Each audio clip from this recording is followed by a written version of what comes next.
Hey guys, this is Rob with Let's Talk Board Games. Wanted to take some time out my weekend to make a video for you. And so this video is going to be my top 5 tabletop skirmish games to play solo. So I'm going to jump right into it with number 5, Ronin. Ronin is the first game by Offspray Publishing that I came across. This was a few years ago. I was looking for something set in feudal Japan, not necessarily something to play solo, but just that setting. And I came across Ronin. It was a amazing price. I picked it up on Amazon. I believe I paid about $12, maybe $13 for it. And really just had a great time playing it. Initially, I played it with someone. We were playing it a few games back and forth. And then once that person moved away, he kind of got out of gaming. I started playing it solo and really enjoyed it. It's not necessarily the best game to play solo because how the combat works and spending certain, you can kind of buff your attacks and your defense. So it's kind of finicky to play solo, but it's still a really good game, and just for the price, you can't really beat it. And it's written by Craig Woodford. I'm not sure of any other things he's done, but this one right here was a home run for me. All right, let's move on to number 4. Sell Swords and Spell Slingers. This one's by Andres Fagoli, if I'm pronouncing that right. Probably not. My apologies.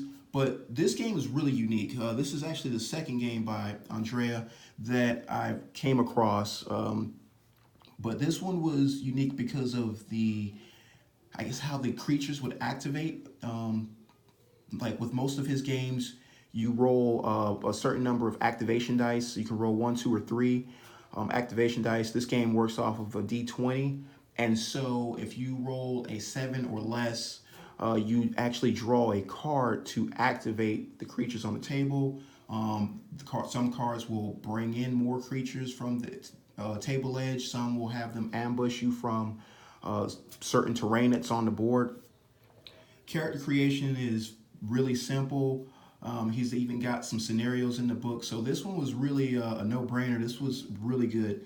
The only reason it's not higher on my list is just sometimes the cards can kind of slow the gameplay down a little bit. It's not necessarily a negative, I feel like. It's just, again, it's a little thin as far as what the game presents, but it's really good for solo. It's one of the quicker games I can put down. It's just the card aspect that slows it down a little bit from time to time. All right. That's Sell Swords and Spell Slingers. Moving on to number 3. Bolt Action, the skirmish version, which I don't have a copy of the rules with me at the moment. So I don't know who wrote the skirmish rules, but they're so close to the actual basic core rules of the game. Bolt Action was written by Rick Priestley, and I believe there was another guy that worked on the book with him. I'm not sure of his name, unfortunately. But Bolt Action is a really good game. When I wanted to find something set in like World War II to play solo, I was just looking around, and that's how I came across the firefight rules. And I think that's what they call their solo rules. And it just really worked for me. And I think what made it just stand out was what made the core game stand out, which is just drawing the dice from the bag. So you've got that random activation, which really just lends to any sort of solo game. So you don't have that I go, you go, or I move everything and then you move everything. Just that solo activation just really makes any solo game just kind of keep you at the edge of your seat because you don't know which side is going to go. And it's easier for you to kind of balance out the gameplay. But that's my number 3 Bolt Action skirmish or firefight. All right. Moving on to my number 2. Rangers of Shadowdeep. Now, when this came out, this was This was it right here. And this game literally killed Frostgrave for me. And it's by Joseph McCullough, who also is the designer of Frostgrave. I would obviously play Frostgrave with my friends, and I tried playing Frostgrave solo. And there's a lot of homebrews out there for Frostgrave, but when this kind of came out, it just really hit home with me because I'm kind of a guy that I feel like magic should be something special in games. I don't think people should just be throwing magic around all willy-nilly, you know? So when this kind of came out, it had that almost like sword and sandals kind of vibe to it, with your ranger not having like overpowered magic, but he's kind of got his skills and these abilities that just give him a buff here and there, and they're kind of one-time uses. So again, Rangers of Shadow Deep, when it came out, I was all about it. I ran out and got it immediately, and it's one of my favorites. Only reason it's not number one, I will say, is because there's just a little more to it as far as setting it up. It's one of those games you definitely want to play the campaign all the way through. And so I haven't even done any sort of homebrew campaigns or anything for it yet, just because I want to make it all the way through the official content. But Rangers of Shadow Deep, it's definitely a fun game. It's so much like Frostgrave, and Frostgrave was an amazing game for me, at least. And Joseph, this is one of my favorite games of all times. All right, so that's Rangers of Shadow Deep, my number 2. All right, so real quick, I've got 2 honorable mentions. The first one's going to be Bug Hunt. Now, this is a game I found on a whim online, and it's themed around the Aliens franchise. And so if you know me, I love the Aliens franchise, particularly the second movie, which is my favorite, and that's what this game is based off of. So when I found this one, it's totally hooked up for solo, where you're rolling the die to tell what comes after you and what comes out. It's a pretty unique little system. It was free, so you can't beat that. It's not really long, not too many tables. So this is something that I could definitely see paying for if they wanted to expand on the rules.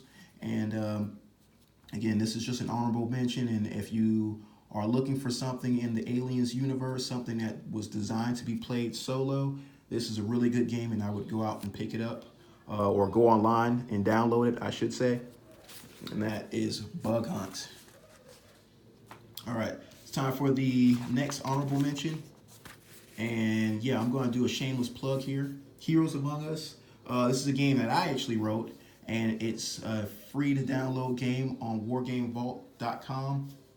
And again, this game, when I wrote it, it's not necessarily designed to be played solo, but it's just so easy to kind of get into. And just from play testing and just my friends that play it with me all the time, they enjoy it. And so obviously when I'm designing the game, I'm playing the game solo to make sure things work. And it's a simple game that I wanted to make that is simple. I used to play HeroClix back in the day, and just HeroClix just kind of grew out of out of my wheelhouse. Like, it just got crazy, and I just didn't feel like keeping up with all of the abilities and stuff. So I designed Heroes Among Us to be a simple set up your board, grab 3 or more characters, give each one of them 3 abilities, and you hit the table and you start playing. It also has that random activation based off of a card draw. And again, like I said earlier, I think that's what makes a good solo game. It's just that random activation to kind of mix things up. So go grab a copy of this as well. And also I have a expansion coming out. So it's called Villains Among Us, and that's going to have some campaign play with some scenarios and some expanded rules and 14 new abilities. So Look for that on wargamevault.com. All right, now my number one favorite tabletop skirmish game to play solo, Advanced Songs of Blades and Heroes. So with this game, again, this isn't a game that is necessarily designed to be played solo, but it just fires on all cylinders. Again, with the way the dice mechanic works for activating characters, where if you roll 2 failures, your opponent will get to activate, or in this case, the AI. Their community on Facebook is really helpful. There's tons of homebrew rules for playing solo, and I've tried a lot of them, and it's just really one of those games. It's like it could have been designed for solo so easily. It just really works, and it just edged out Ranges of Shadow Deep just because it's a little easier to get to the table and to set up and just start playing right away.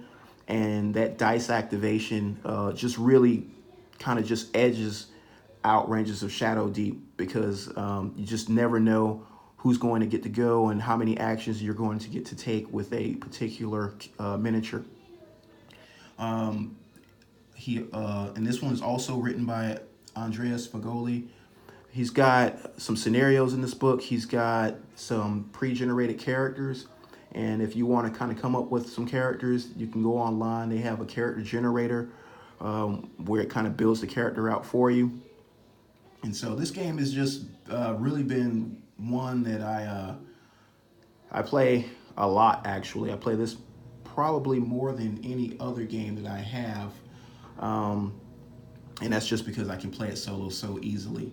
So I highly recommend going out and getting a copy of Advanced Song of Blades and Heroes. And this one, again, was about $8, maybe $9. But it's well worth the price. You can actually order this one as well as I believe a soft cover. I just got the PDF and printed it out and had it bounded. But really enjoy it.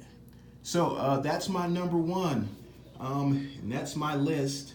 If you guys know of any games that are really great solo, not even if they're not meant to be played solo, just leave it in the comments, and I'll see if I can pick it up and check it out and maybe make a video on it.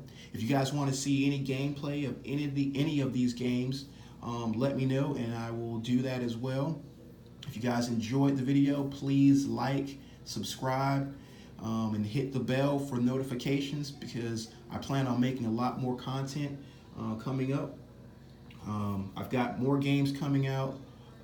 Again, visit wargamevault.com and you'll find a bunch of stuff that I've designed that's going to be under Table Salt Games.